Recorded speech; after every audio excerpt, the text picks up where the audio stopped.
Hello दोस्तों, how are you? क्या हाल चाल है आपके? लाजवाब, फर्स्ट क्लास। दोस्तों, उम्मीद करता हूं एफएम में आपका अभी तक का कंटेंट बहुत अच्छे तरीके से चल रहा है और सारे टॉपिक्स को आप फर्स्ट क्लास तरीके से, प्रैक्टिकल भी, थ्योरी भी अच्छे तरीके से कवर करते हुए चल रहे हैं।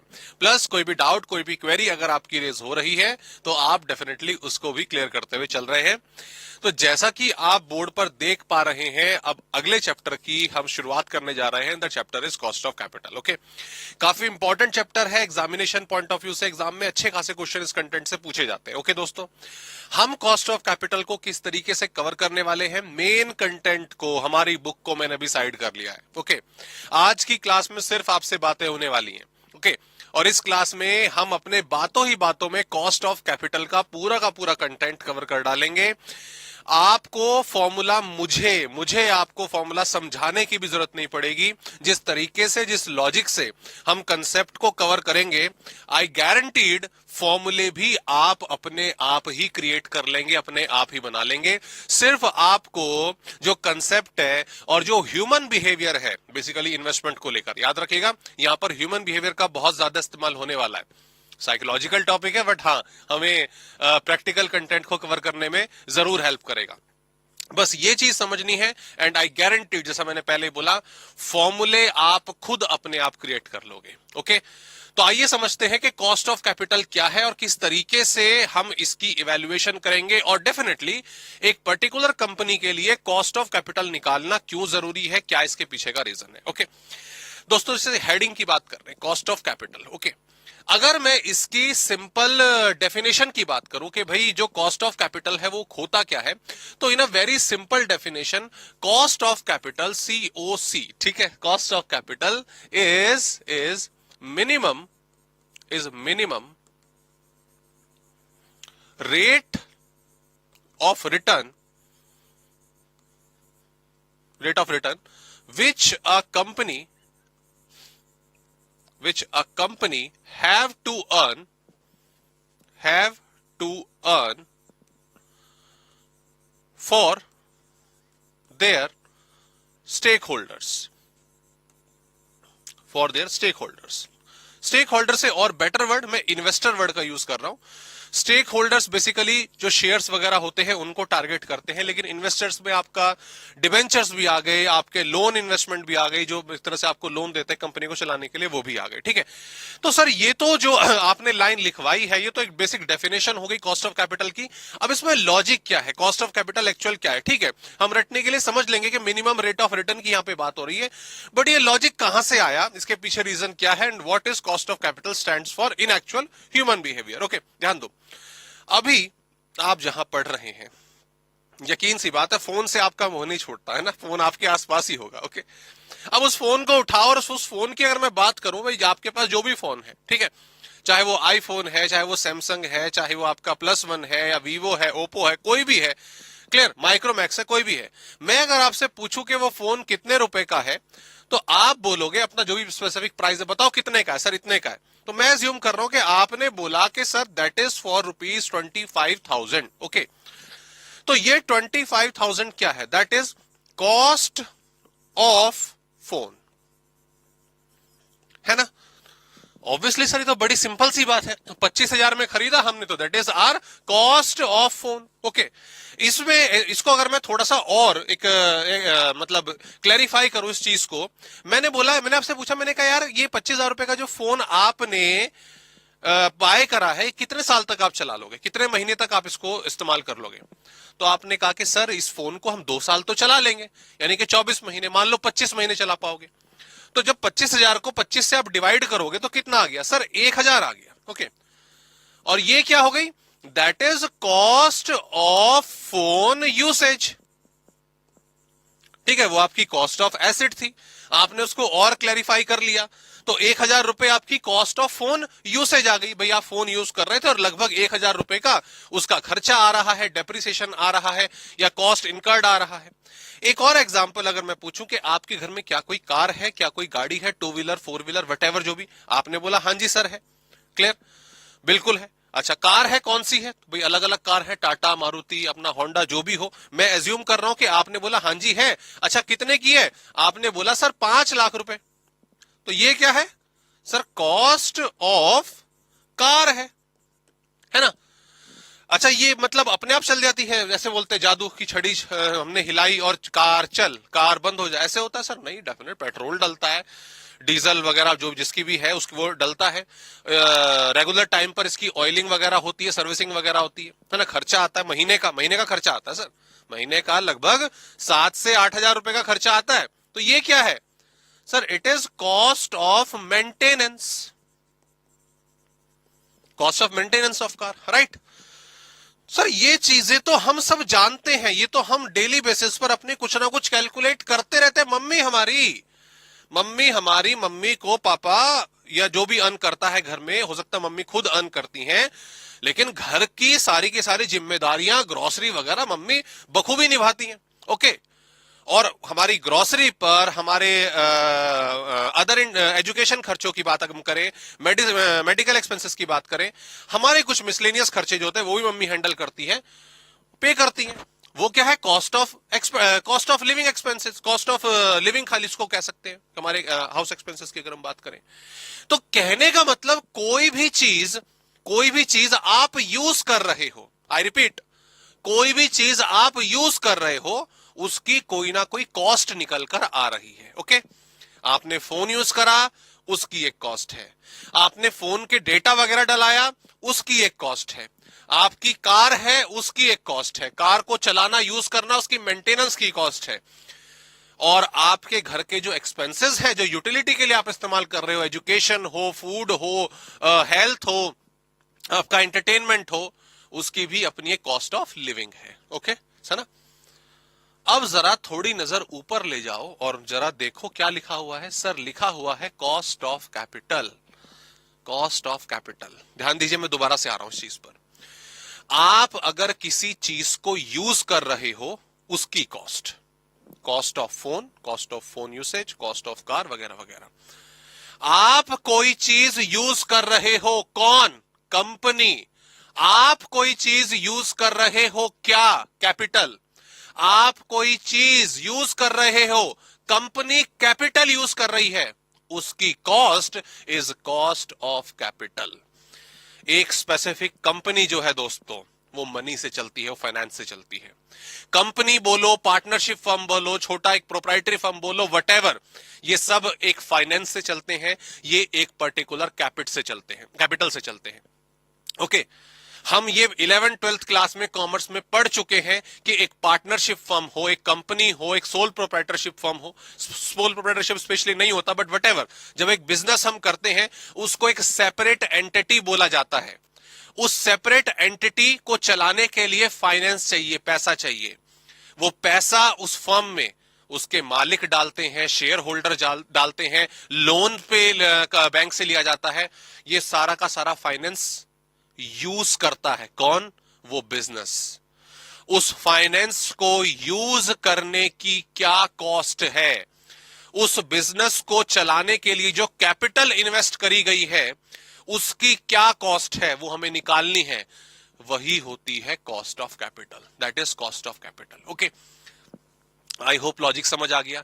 लेकिन सर आपने बता दिया, अभी 100% क्लियर नहीं हुआ, लेकिन धीरे धीरे धूल साफ हो रही है। आपने बोल दिया कॉस्ट ऑफ कैपिटल, कैपिटल को यूज करने की कॉस्ट, लेकिन कैपिटल को यूज करने की कॉस्ट कैसे निकलती है? दोस्तों आपको ऑलरेडी इसके बारे में मालूम है, you already know about it. चलो एक बड़ा ही सिंपल एग्जांपल देता हूं। ओके, दोस्ती यारी अपनी जगह, ठीक है, आप दोस्ती यारी में एक दूसरे को मदद करते रहते होंगे, अच्छी बात है, करनी चाहिए। लेकिन मान लीजिए एक दिन आपके पास फाइनेंशियल क्राइसिस आ गए, आपका कोई इंपॉर्टेंट खर्चा आ गया, किसी के साथ जाना था घूमने फिरने, दोस्तों के साथ पार्टी वार्टी करने, आपके पास थोड़े फंड्स की कमी थी।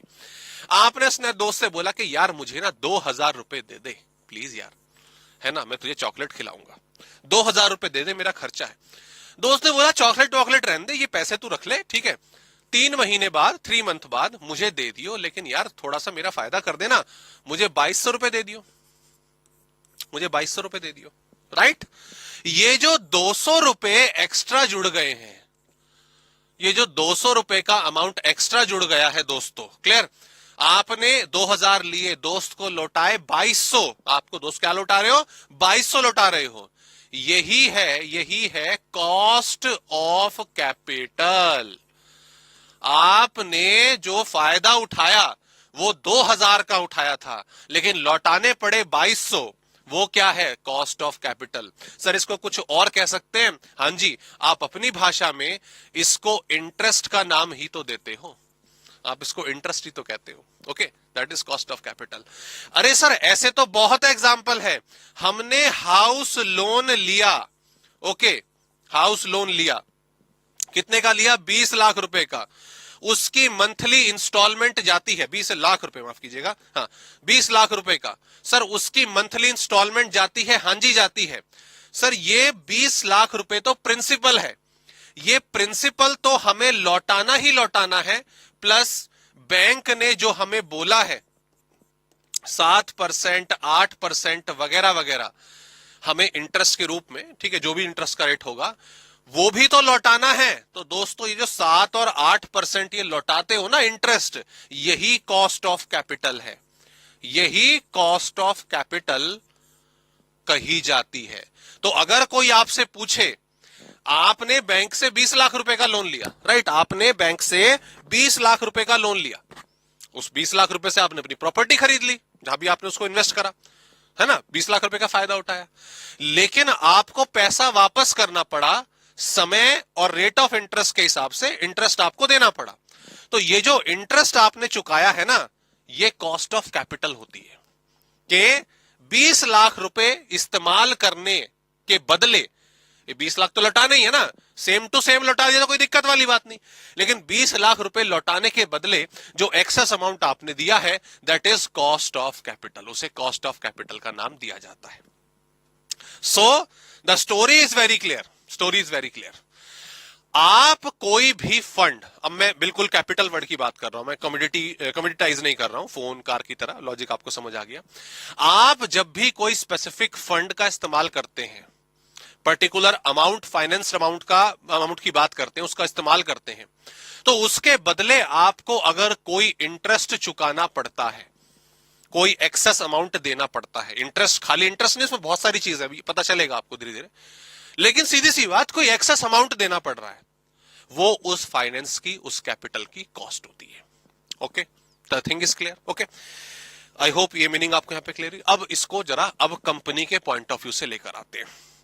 मैंने आपको स्टार्टिंग की डेफिनेशन में बताया, minimum rate of return, company को कमाना ही पड़ेगा, कंपनी को कमाना ही पड़ेगा, कमाना ही पड़ेगा, अगर उसे अपने इन्वेस्टर्स को शांत रखना है। ये आपसे, अब आप एफएम पढ़ रहे हो, इंटर लेवल पे पढ़ाई कर रहे हो, तो मैं जानता हूं कि आपको स्टॉक मार्केट, शेयर, थोड़ी बहुत न्यूज तो मालूम ही होती रहती होगी। आज इस फलानी कंपनी ने का जो प्राइस है इतना उछल गया, इस कंपनी ने अपने लोन्स को चुका दिया, इस कंपनी ने फंड्स उठाए थे बैंकरप्ट हो गए, वगैरह वगैरह रिपोर्ट आप सुनते ही होंगे।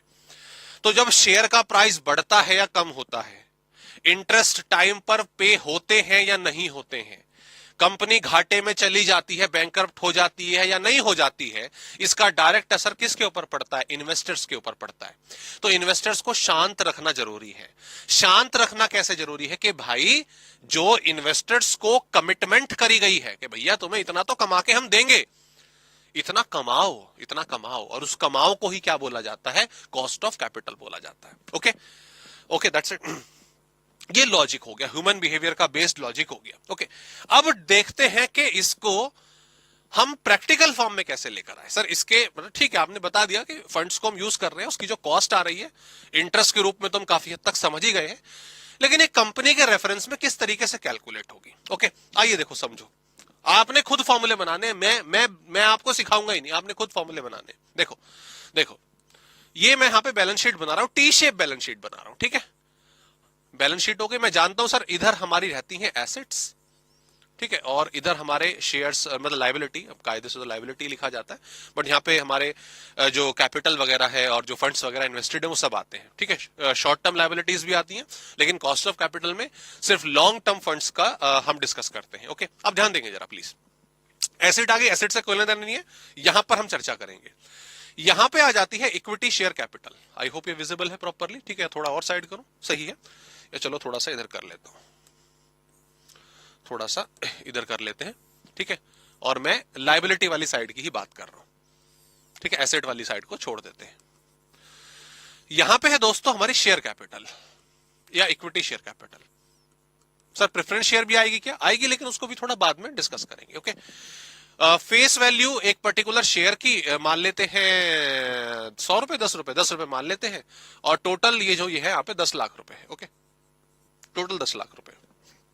सिंप्लीफाइड फॉर्म में क्वेश्चन लेके चलूंगा, ज्यादा अभी हम इसको एक्सेस नहीं करेंगे, क्वेश्चन हमें बहुत सारे प्रैक्टिस करने इसके, तब इसको अपने अकॉर्डिंगली एलाबोरेट कर लेंगे। ओके, इक्विटी शेयर कैपिटल है 10 लाख रुपए। कंपनी ने कुछ डिबेंचर्स भी इशू करे हुए हैं। डिबेंचर्स है, एक डिबेंचर आपका 100 रुपए का है, क्लियर, और जो डिबेंचर है यहां पे मान लीजिए 6 लाख रुपए के, क्लियर, 6 लाख रुपीस के। सर बिल्कुल ठीक है, 6 लाख से अगर आप 100 को डिवाइड करोगे तो पता चल रहा है कि 6000 शेयर डिबेंचर ने इशू करे हुए हैं। लेकिन सर डेटा आपने थोड़ा अधूरा लिखा है। क्या लिखा है? क्या मैंने डेटा अधूरा लिखा है? कैसे अधूरा लिखा है? सर डिबेंचर का हमने पढ़ा है, कोई ना कोई रेट होता है जिस रेट पर डिबेंचर्स को इशू करा जाता है। वेरी गुड, फैंटास्टिक, मैंने बोल दिया 11%। भगवान 11% वाली कंपनी दिलवा दे कोई, हम तुरंत डिबेंचर खरीद लें इसके। 11% आज के हिसाब से देखा जाए तो बड़ा होता है डिबेंचर 11% के। अच्छा सर इन्होंने ना बैंक से, हमारे एचडीएफसी बैंक से, एसबीआई बैंक से, वटेवर, लोन भी ले रखा है। अच्छा लोन भी ले रखा है, कितने का लोन ले रखा है? सर 8 लाख का लोन उठाया हुआ है। ठीक है, 8 लाख का लोन उठाया हुआ है। सर अभी भी गलती कर रहे हो सर, लोन का रेट भी तो बताओ। चलो बता देता हूं मैं आपको, 12%, ठीक है, 12% इसको यहां पे हम बोल देते हैं। ओके, सो अब दोस्तों ये कंपनी है, इसको एबीसी लिमिटेड एबीसी लिमिटेड का नाम दे देते हैं। ठीक है, इस पे हम चर्चा कर रहे हैं कॉस्ट ऑफ कैपिटल की, कि इनकी कॉस्ट ऑफ कैपिटल कैसे निकलेगी। ये बड़ा ही आसान और सिंपल तरीका आपने एनालाइज करना है, खुद बताना अपने फॉर्मूले। सर आपकी अगर मैं बात करूं, ठीक है, आपने 10th क्लास पास करी, 12th क्लास पास करी, फाउंडेशन पास करी है ना, पास करी। आपके एक्चुअल जो भी मार्क्स आए हो, 90s में आए हो, 80s में आए हो, 70s में आए हो, वटेवर, ओके, जो एक्चुअल मार्क्स पे आ गए हो आपके, जो आपके दोस्तों एक्चुअल मार्क्स आते हैं, वो पता है आपके लिए क्या है? एक्चुअल मार्क्स वो है आपका रेट ऑफ रिटर्न। वो आपका क्या है? रेट ऑफ रिटर्न, के आपने अपनी इन्वेस्टमेंट पर कितना रिटर्न लिया। नहीं, आपके टाइम की इन्वेस्टमेंट थी, है ना, आपकी बुक्स की इन्वेस्टमेंट थी, आपके ब्रेन की इन्वेस्टमेंट थी, तो जो एक्चुअल परसेंटेज आपकी आई वो था आपका रेट ऑफ रिटर्न। ओके, और दोस्तों ऑब्वियसली हर पर्टिकुलर क्लास में कुछ ना कुछ हमारे पासिंग मार्क्स भी रहे, यूजुअली 33 रहते हैं। ठीक है, मतलब फाउंडेशन में अलग हो जाते हैं, 40 के हिसाब से और 50 के हिसाब से कैलकुलेशन होती है ना। ये पासिंग मार्क्स क्या है दोस्तों? यही होता है कॉस्ट ऑफ कैपिटल। यही होता है क्या? कॉस्ट ऑफ कैपिटल, कि इतना हमें कमाना है। Okay, passing marks.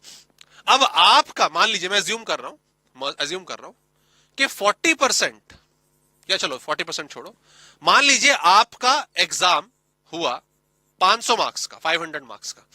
ओके, और ये बोला गया कि जो बच्चा 200 मार्क्स लाएगा, 200 मार्क्स लाएगा, उसे हम पास करार देंगे, वो कॉस्ट ऑफ कैपिटल अचीव कर लेगा जो 200 मार्क्स लाएगा। ठीक है, तो आप क्या बोलोगे? 200 मार्क्स 200 मार्क्स 200 मार्क्स बोल सकते हो। अदरवाइज आप ये भी तो कर सकते हो, 200 इंटू 500 इंटू आपने 100 कर दिया। अरे सर 40, अरे सर आप भी यार बच्चों वाला काम करवा रहे हो सर हमसे।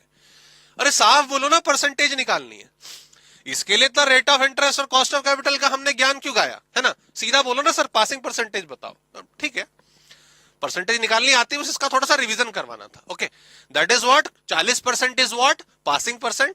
Sir 40% is what cost of capital for examination, right. Okay, अब ध्यान दीजिएगा, अब मैं वापस आता हूं। यहां पर आपने इस बेसिकली मैं इसमें थोड़ा समय ज्यादा ले रहा हूं चीजों को बिल्कुल बेस से समझाने के लिए, ताकि आपको अगर in future not only cost of capital, अगर कभी फॉर्मूले बनाने पड़ जाएं तो आप खुद अंडरस्टैंडिंग से फॉर्मूले बना सकते हो दोस्तों। ये मैं उस हैबिट के लिए इसको थोड़ा टाइम ले रहा हूं। अभी तो इंटर लेवल पे पढ़ रहे हो, फाइनल पे जब एसएफएम पढ़ोगे वहां पे सिक्योरिटी वैल्यूएशन में न जाने कितने फॉर्मूले हैं, उन फॉर्मूले का ऑपरेशन, उनका लॉजिक मालूम होना बहुत जरूरी है। और एक चीज मैं आपको बता दूं, जब फॉर्मूले का लॉजिक पता चल जाता है ना, तो कॉन्फिडेंस लेवल तो बढ़ता ही बढ़ता है। डेफिनेटली आप जो केस स्टडीज है उसको भी बेहतर तरीके से एनालाइज कर पाते हो। ओके, चलो वापस आते हैं। तो अब दोस्तों हमारे इस बैलेंस शीट के हिसाब से, जो छोटी सी बैलेंस शीट हमने बनाई है, एबीसी लिमिटेड सर एक कंपनी है। वो कंपनी किससे चलती है सर? वो फाइनेंस से चलती है। फाइनेंस से कैसे चल रही है सर? शेयर कैपिटल 10 लाख रुपए की इस्तेमाल कर रही है सर, डिबेंचर 6 लाख रुपए के इस्तेमाल कर रही है, और लोन 8 लाख रुपए का इस्तेमाल कर रही है। टोटल अगर मैं बात करूं तो 24 लाख रुपए की कैपिटल इस्तेमाल कर रही है एबीसी लिमिटेड।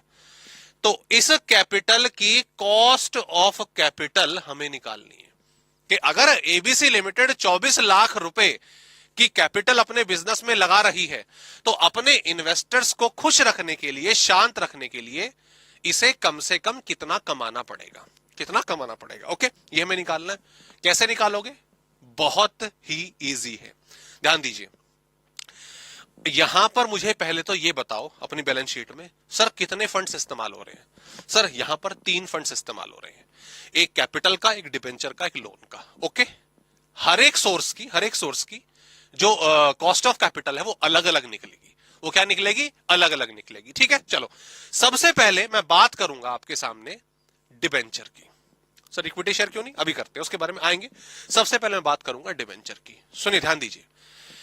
एक कंपनी की उसके डिबेंचर को क्या कमिटमेंट होती है, that commitment is cost of capital. Okay, एक कंपनी की अपने डिबेंचर होल्डर को क्या कमिटमेंट होती है? भैया कुछ भी हो, कुछ भी हो, हम तुझे तेरे डिबेंचर पे जो इंटरेस्ट है वो जरूर देंगे।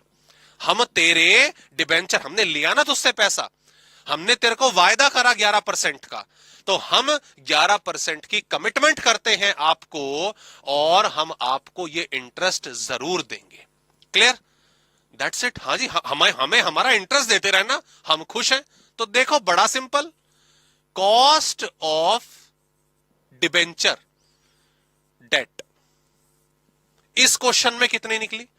परसेंटेज निकालनी है, परसेंटेज। 100 रुपए का डिबेंचर है, वो आपने इस्तेमाल करा, उसका 11%, पासिंग मार्क्स 11%, सर 11 रुपए, सर 11 रुपए। So the cost of debt is 11, जो मार्क्स पासिंग के लिए लाने थे, प्लस टोटल मार्क्स इंटू 100 करना है, कर लीजिए sir. 11% itself, 11% is cost of debt. Sir ये तो सिंपल हो गया, जो ये 11% है वही तो आएगा। बिल्कुल सही बात है, वही आएगा। तो ये निकल गई कॉस्ट ऑफ डेट। आपने कॉस्ट ऑफ डेट आपने सीख लिया already, that is cost of debt. Sir इसमें फॉर्मूला बनाने की फिर जरूरत क्या थी? इसमें तो फिर यही चीज है, जो 11% होगा वही कॉस्ट ऑफ डेट होगा। तो अभी तक के लॉजिक के हिसाब से बिल्कुल सही है दोस्तों, कोई प्रॉब्लम वाली बात नहीं है। लेकिन कुछ केसेस क्या होंगे, अभी जब हम बड़े क्वेश्चंस करना स्टार्ट करेंगे तो वो क्या है कि जो ये 11 कह रहा हूं, 100 रुपए मार्केट प्राइस है ना, जो डिवेंचर का फेस वैल्यू है 100 रुपए, ये कई बार मार्केट में ना फ्लक्चुएट होती रहती है समय के हिसाब से, कभी थोड़ी ज्यादा कभी थोड़ी कम। तो मान लीजिए क्वेश्चन में गिवन होगा कि मार्केट में डिवेंचर की फेस वैल्यू तो 100 रुपए, लेकिन मार्केट में ये 90 रुपए का ट्रेड कर रहा है, 90 रुपीज पे ट्रेड कर रहा है। तो जस्ट आपको उस केस में जो एक्चुअल इंटरेस्ट होगा ना, 11/90 कर देना होगा और इसकी परसेंटेज निकाल देनी होगी। ठीक है, तो जो भी परसेंटेज आपकी आएगी, यहां पे मैं कैलकुलेटर मेरे पास है, तो 11 डिवाइडेड बाय 90 अगर मैं कर दूंगा तो ये 12 पॉइंट, इसको पूरा सॉल्व करके 12.22% आ रही है। तो उस केस में कॉस्ट ऑफ डेट थोड़ी सी चेंज हो जाएगी। ठीक है, क्लियर? यहां तक समझ आ गई? इस पर मैं अभी आपको टैक्स एडजस्टमेंट नहीं बता रहा हूं। टैक्स एडजस्टमेंट जब हम प्रॉपरली अपना चैप्टर शुरू करेंगे अपने नोट से, तब आपको समझाऊंगा।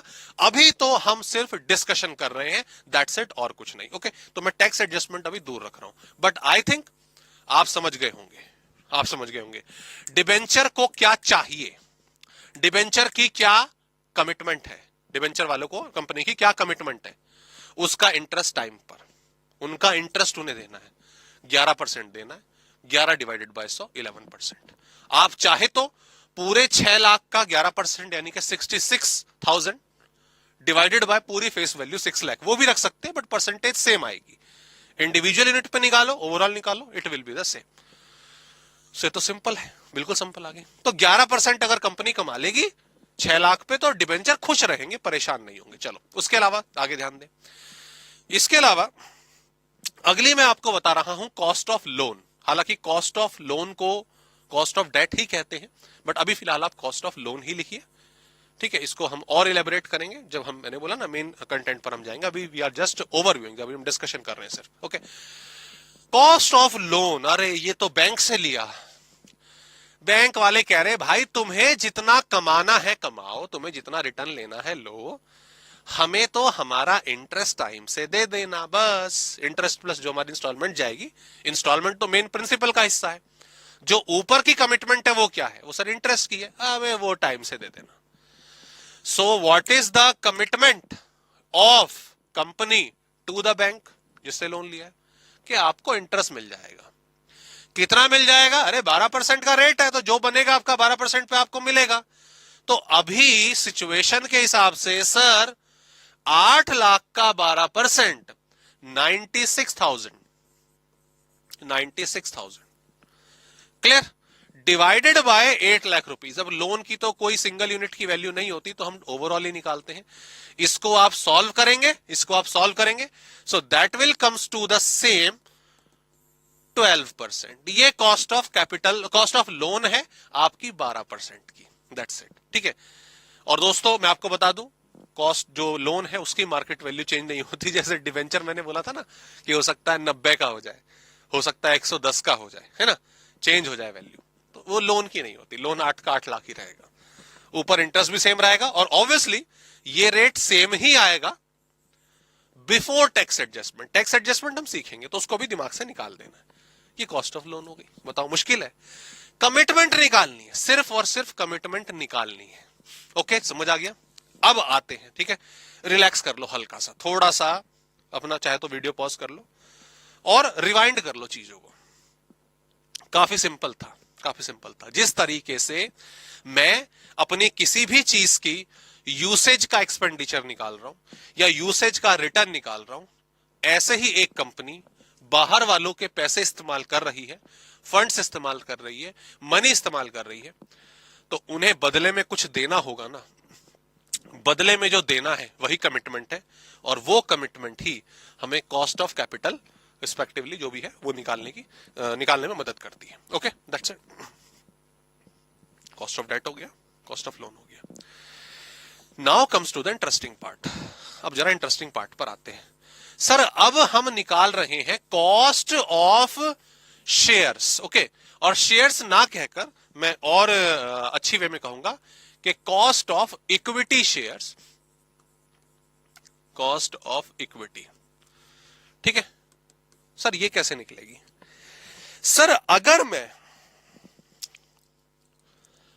मैं पुराना कंसेप्ट लगाऊं, देखो मैं बिल्कुल आपकी तरह सोच रहा हूं, अगर मैं कॉस्ट ऑफ डेट आपने अभी क्या नाम है निकाला था, तो सर ऊपर आपने कमिटमेंट लिखा था, आपने ऊपर जो कमिट करा था वो लिखा था, ओके, हाँ जी, ठीक है। सर नीचे फेस वैल्यू लिख दी थी, नीचे क्या लिख दी थी, फेस वैल्यू लिख दी थी, और मल्टीप्लाई बाय 100, हाँ यही लिखा था, ओके ठीक है, that's it, that's it, that's it. Sir face value मुझे मालूम है 10, पकड़ ली बात। सर खाली कमिटमेंट रह गया। डिवेंचर में रेट गिवन होता है, लोन में रेट गिवन होता है, अभी प्रेफरेंस शेयर भी पढ़ेंगे सर, प्रेफरेंस शेयर में भी रेट गिवन होता है, बट इक्विटी शेयर में तो कोई रेट नहीं होता। तो इनकी क्या कमिटमेंट होती है? इनकी कमिटमेंट होती है डिविडेंड, दैट्स इट। इनकी कमिटमेंट क्या होती है? डिविडेंड, कि हम आपको हर साल डिविडेंड देंगे। तो मान लीजिए इस साल कंपनी ने ठीक है 1 रुपए का डिविडेंड दिया था हर शेयर होल्डर को, कितने का? 1 रुपए का। तो ऊपर आ गया 1, नीचे आ गया 10 into 100, sir 10% is cost of equity, cost of equity 10%। अभी बहुत ऑपरेशन है इसमें, रुकिएगा, ठीक है, यहां तक समझ आ गया? हाँ जी सर आ गया, ठीक है, बिल्कुल सिंपल, वही लॉजिक है, commitment divided by face value, ठीक है। Commitment divided by face value, और सीधी सी बात है कि डिविडेंड ऊपर आ जाएगा जो कमिटमेंट रहती है, रेट नहीं होता लेकिन डिविडेंड कंपनी देती है, वो ऊपर आ जाएगा, नीचे डिवाइडेड बाय आपका फेस वैल्यू, ठीक है 10%। सर आपने एक चीज बताई थी, ये 100 रुपए हिला था अपनी जगह से, आपने बोला था हो सकता है डिवेंचर मार्केट में 90 का ट्रेड करे, हो सकता है डिवेंचर मार्केट में क्या नाम है आपका 110 का ट्रेड करे, है ना। क्या सर फेस वैल्यू भी ट्रेड हो सकती है? अरे ये का सवाल बोल दिया। आज उठा के देखो एमआरएफ का शेयर 1 लाख रुपए पार है, 1 लाख रुपए हो गया था, मतलब वापस से थोड़ा नीचे पर नीचे हो तो बात अलग है, 1 लाख से ऊपर है। फेस वैल्यू कितनी है उसकी? 10 रुपए। सोच रहे हो 10 रुपए का शेयर, 10 रुपए का शेयर, 10 है या 100 है मेरे ख्याल से, बट ऐसी है 10 रुपए शायद, 100 भी हो, उसकी मार्केट में प्राइस क्या चल रहा है? 1 लाख रुपए चल रहा है। कितना? 1 लाख रुपए चल रहा है। तो सर यहां 1 लाख रुपए आएगा 10 की जगह? क्या 10 की जगह मुझे 1 लाख रुपए लिखना होगा? हाँ लिखना पड़ेगा, ये फेस वैल्यू नहीं है, एक्चुअल में मार्केट प्राइस है। सर 1 लाख रुपए लिखना पड़ेगा, 1 लाख। और मान लो इस कंपनी ने डिविडेंड दिया, आप बता रहे हो फेस वैल्यू 10 रुपए है, 2 रुपए दिया, 20% डिविडेंड। ये क्या निकला? ये तो कुछ भी नहीं निकला, ये तो क्या कॉस्ट ऑफ कैपिटल है, मजाक चल रहा है। ध्यान दीजिए दोस्तों, ध्यान दीजिए। अब इसका लॉजिक समझिएगा, इसका लॉजिक समझिएगा। यहां पर मैं आपका फॉर्मूला आप खुद बनाएंगे, ठीक है। मार्केट प्राइस लिख रहा हूं। आपने आज कंपनी का शेयर खरीदा, चलो एमआरएफ तो बहुत ऊपर पहुंच गया, टाटा मोटर्स की बात करते हैं। 600 रुपए का शेयर है, 600 रुपए का शेयर आज के टाइम पे, ठीक है। 600 में ऊपर नीचे थोड़ा बहुत, 600 रुपए मान लेते हैं। आप अगर आज के टाइम पर कभी भी किसी कंपनी में पैसा लगा रहे हो, इन शॉर्ट उसका शेयर खरीद रहे हो, तो फेस वैल्यू पे तो शेयर मिलेगा नहीं, वो तो इशू के टाइम की पुरानी बात। आपको शेयर किस पे मिलेगा? मार्केट प्राइस पे, मार्केट प्राइस पे, ठीक है। तो मैं आपके पॉइंट ऑफ व्यू से बात कर रहा हूं, तो सर नीचे तो 600 रुपए ही आएगा, नीचे तो 600 रुपए, जो मार्केट प्राइस होगा वो आएगा, क्योंकि आज के टाइम पर आपने कंपनी में कितना पैसा इन्वेस्ट करा? सर 600 रुपए इन्वेस्ट करा। अच्छा डिविडेंड कमिटमेंट, सर डिविडेंड मुझे चाहिए, डिविडेंड मुझे चाहिए, डिविडेंड ऊपर कमिटमेंट आता है। टाटा मोटर्स ने इस साल डिविडेंड दिया, दोस्तों ध्यान रखिएगा, आज की ब्रेकिंग खबर, ब्रेकिंग न्यूज, अर्नब गोस्वामी कह रहा है टाटा मोटर्स ने डिविडेंड दिया कितना? 0। अरे सर आप एक कुछ लगाना भूल गए क्या? एक इधर कुछ तो 0 नहीं दिया। होती है बहुत सारी कंपनी डिविडेंड जो है नहीं देती, डिविडेंड जो है नहीं देती, 0। हो सकता है 1 रुपया आ जाए, 1 रुपया हो सकता है, 1 रुपया आ जाए, 1 रुपया 10, हो सकता है 1 लाख रुपए का शेयर था, वही हमारा ऊपर आया 2-3 रुपया। सर ये कैसा रिटर्न है? मैं इन्वेस्टर, मैं एज एन इन्वेस्टर मैं शेयर खरीद रहा हूं पैसे कमाने के लिए, 600 रुपए लगाकर मैं 1 रुपया 2 रुपया कमाऊंगा, 1 लाख रुपए लगाकर मैं 2 रुपया 3 रुपया कमाऊंगा, ये तो कुछ भी नहीं है, बिल्कुल कुछ नहीं है। मेरी बात बताओ, जब आप शेयर्स में इन्वेस्ट करते हो, व्हेन यू आर इन्वेस्टिंग, आज की एरा में जब आप शेयर्स में इन्वेस्ट करते हो, आप डिविडेंड के लिए इन्वेस्ट करते हो क्या? बताओ जरा, आप डिविडेंड के लिए इन्वेस्ट करते हो? नहीं, आप डिविडेंड के लिए इन्वेस्ट नहीं करते। डिविडेंड मिल गया तो ठीक है, कोई दिक्कत नहीं, डिविडेंड की कोई गिनती नहीं है। आज के टाइम पर आप इन्वेस्ट करते हो किस चीज में कि सर ये मैंने 600 रुपए लगाए हैं ना, ये कल को 620 हो, 650 हो, 700 हो, मतलब मुझे डिविडेंड से, इक्विटी शेयर के पॉइंट ऑफ व्यू से बात कर रहा हूं, उन्हें डिविडेंड से इतना मतलब नहीं है, मिल गया ठीक है कोई बात नहीं, चाय ब्रेड पकौड़ा खा लेंगे, लेकिन जो मजा है वो किस में है? वो मजा है जब ये मार्केट प्राइस बढ़ेगा, जब ये मार्केट प्राइस बढ़ेगा। तो 600 रुपए आपने लगाए, इस पे कंपनी ने, मान लो मैं थोड़ा चलो ऑप्टिमिस्टिक हो जाता हूं, अच्छा बिहेवियर दिखाता हूं, मैं मान लिया कंपनी ने मुझे 5 रुपए का डिविडेंड दिया, 5 रुपए का डिविडेंड, 5 डिवाइडेड बाय 600, तो ये तो कुछ भी नहीं आ रहा, 0.008 ये आ रहा सॉल्व करने पे। इसको मैं परसेंटेज में लेकर जाऊंगा तो ये 0.08% इतनी ग्रोथ आ रही है, 0.08 नहीं, 0.8 नहीं आ रही, दोबारा सॉल्व करो, 0.8 भी नहीं आ रहा, हाँ 0.8% आ रहा है। तो सर ये तो ग्रोथ है ही नहीं, अरे ये ग्रोथ है ही नहीं, ये तो ग्रोथ डिविडेंड की है जो आपको मिल गया फ्री में। आपका जो मेन टारगेट है वो ये है कि 600 का शेयर 650 का हो, 700 का हो, 800 का हो, वो है मेरी असली कमाई। और दोस्तों उसको बोला जाता है शेयर की ग्रोथ। तो वो जो ग्रोथ है आप इसमें जस्ट ऐड कर दोगे और आपको उम्मीद है इक्विटी बेसिकली साइकोलॉजिकल बेसिस पर ज्यादा चलती है। आपको उम्मीद है कि ये कंपनी मुझे कम से कम 10% मेरे शेयर को बढ़ा दे, 10% मेरे शेयर को बढ़ा दे। तो आपकी टोटल कॉस्ट ऑफ इक्विटी निकल गई 10.8%। कंपनी इस साल इतना जरूर कमा लेना, 10.8% कमा लेना, ये लोग खुश हो जाएंगे, आपको दुआएं देंगे। सो द क्रक्स इज, देखो दोबारा से आओ, एक कंपनी में जब आप इक्विटी लगाते हो, ठीक है, एक कंपनी मतलब इक्विटी शेयर खरीदते हो, तो आपके उस कंपनी से दो उम्मीदें हैं। एक है उम्मीद डिविडेंड की और एक है कि उसका जो प्राइस है वो बढ़े। ये कंपनी की ग्रोथ रेट है, ये कंपनी की ग्रोथ रेट है और ये डिविडेंड का रिटर्न है, ये डिविडेंड डी हो गया। इन दोनों को अगर आप जोड़ दोगे that is cost of equity, that is cost of equity. और आपने वही करा यहां पे, आपने दोस्तों वही चीज करी है यहां पे। आओ इसको और अच्छे तरीके से बता दूं, आपको इसको और अच्छे तरीके से बता दूं कि सर मुझे तो एक कंपनी से डिविडेंड की परसेंटेज चाहिए, परसेंटेज में निकालते हैं, डिविडेंड की परसेंटेज चाहिए, और भाई जो मेरा प्राइस है उसमें ग्रोथ हो, तो मैं ग्रोथ ही लिख रहा हूं यहां पे, मैं यहां पे ग्रोथ ही लिख रहा हूं कि जो प्राइस है शेयर का वो ग्रो होना चाहिए।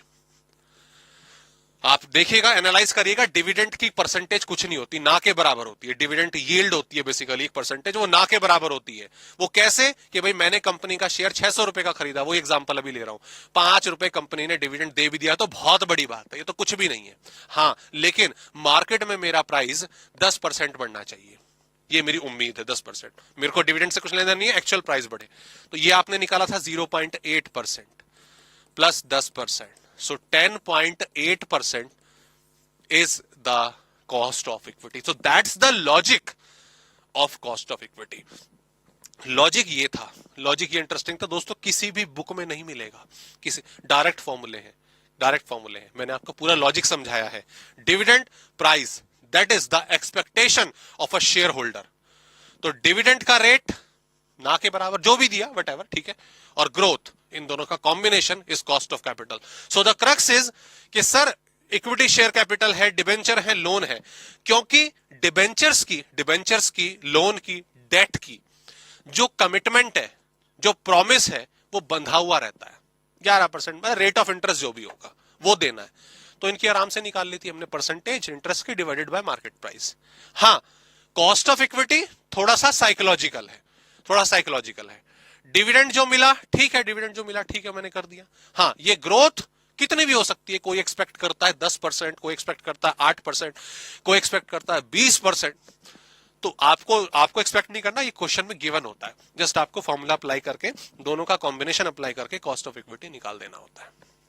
Finish, that's the logic of cost of capital. हाँ, एक लास्ट लाइन रह गई, ये हालांकि हम अपने प्रैक्टिकल कंटेंट पे जब हम आएंगे तब डिटेल में समझेंगे। हम निकालना सीखेंगे WACC, that is what, weighted average cost of capital. अभी सिंपल मैनर में बना देता हूं, भाई कॉस्ट ऑफ डेट आपने निकाल लिया था, वो मेरे ख्याल से 11% था हमारे क्वेश्चन में, ठीक है। आपने कॉस्ट ऑफ लोन निकाल लिया था, वो था आपका क्या नाम है, मेरे ख्याल से 12% था, ओके। आपने कॉस्ट ऑफ इक्विटी निकाला था, ओके, तो वो हमने जब कंबाइंड करा वैल्यू ली 10.8% आया था, ओके। तो कंपनी जब अर्न करती है, कंपनी जब अपनी प्रोसीडिंग्स शुरू करती है, ऑपरेशंस करती है, तो ऐसे थोड़ी ना काम करती है कि भाई ये एक्टिविटी हम इक्विटी वाले के लिए कर रहे हैं, ये एक्टिविटी हम डेट वालों के लिए कर रहे हैं, ये जो सामान हम बेचेंगे बैंक वालों के लिए बेचेंगे, यहां से जो कमाई आएगी वो बैंक को जाएगी, ऐसे थोड़ी ना होता है। कंपनी तो ओवरऑल चलती है। तो इन सब की एक एवरेज निकाल ली जाती है, इन सब की एक एवरेज निकाल दी। एवरेज आप कैसे निकाल दोगे सर, तीनों को जोड़ दो, 3 से डिवाइड कर दो, तो ठीक है, ये तो नॉर्मल एवरेज हो गई, बट हमें वेटेड एवरेज निकालनी होती है। वेटेड एवरेज मतलब भाई यहां पे जो फंड्स थे, ठीक है, वो शेयर कैपिटल के ज्यादा थे, लोन के कम थे, डिबेंचर के कम थे, तो उनको अलग अलग वेटेज के हिसाब से वेटेड एवरेज आपको निकालनी आती है। तो कहने का मतलब एक कंबाइंड एवरेज निकाली जाएगी और वो कॉस्ट ऑफ कैपिटल निकल के आ जाती है पूरी कंपनी की कि इतना कमा लो, इतना कमा लो। चलो मैं आपकी बात रखूं, मैंने तीनों को जोड़ा और डिवाइड कर दिया तो वो तकरीबन आपका 11% के आसपास आ रहा है ओवरऑल अगर एवरेज देखें। तो इतना अगर कमा दिया कंपनी ने अपनी इन्वेस्टमेंट पे, तो डिबेंचर वाले भी खुश हो जाएंगे, लोन वाले भी खुश हो जाएंगे, इक्विटी वाले भी खुश हो जाएंगे। तो ये एक एवरेज रिटर्न होता है दोस्तों, जो एक कंपनी को कमाना पड़ता है अपनी इन्वेस्टमेंट पे। इतना कमाया, सारे इन्वेस्टर खुश हैं, इससे ज्यादा कमाओ, टारगेट तो यही रहता है, इतना इससे ज्यादा कमाओ ताकि ज्यादा आपके जो इक्विटी शेयर होल्डर है वो खुश हो, मार्केट में प्राइस ऊपर बढ़े। लेकिन इतना तो जरूर कमाना, इससे कम कमाओगे तो फिर दिक्कत आएगी।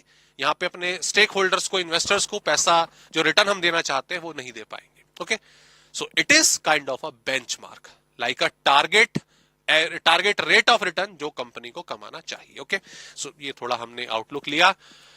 आते हैं अपने कंटेंट पर जो पूरा का पूरा है, और वन बाय वन हर एक के फॉर्मूले टैक्स एडजस्टमेंट के साथ, मैंने इसमें भी आपको टैक्स नहीं समझाया था, टैक्स एडजस्टमेंट के साथ निकालते हैं और फिर हम weighted average cost of capital पर मूव होंगे। ओके, मिलते हैं नेक्स्ट लेक्चर।